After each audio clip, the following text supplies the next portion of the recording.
தங்கத்தை பத்தி சொல்லியிருந்தீங்களே, அப்ப வெள்ளிய எங்க அணிவது அப்படின்னு பாத்தீங்கன்னா, இடுப்புக்கு மேல வெள்ளி அணியக்கூடாது. கழுத்துல செயின் போடுறோம் இல்லையா, அதெல்லாம் மிகப்பெரிய தோஷத்தை தரும்.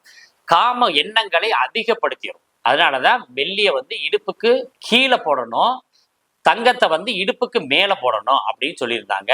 வெள்ளி செயினாகவோ, முடிஞ்ச வரைக்கும் கையில மோதிரங்களை போடுறது ஓரளவுக்கு பரவாயில்ல. லக்னத்துல செவ்வாயோ, லக்னத்தை செவ்வாய் பார்ப்பவங்களோ இடுப்புல கட்டாயம் வெள்ளி அரண கயிறு போடணும். மெட்டி வெள்ளியில மட்டும்தான் போடணும், வேற எந்த விதமான மெட்டீரியலையும் போடக்கூடாது. ஏன்னு கேட்டீங்கன்னா, இடுப்பு கீழே சூட்டை இறக்கக்கூடிய ஆற்றல் வெள்ளிக்கு மட்டும்தான் உண்டு. தங்கத்துக்கு உடம்ப குளிர்ச்சி பண்ற ஆற்றல் உண்டு. அதனாலதான் இடுப்புக்கு மேல தங்கத்தையும், இடுப்புக்கு கீழே சுக்கிரனையும் ஆக்டிவேட் பண்றாங்க.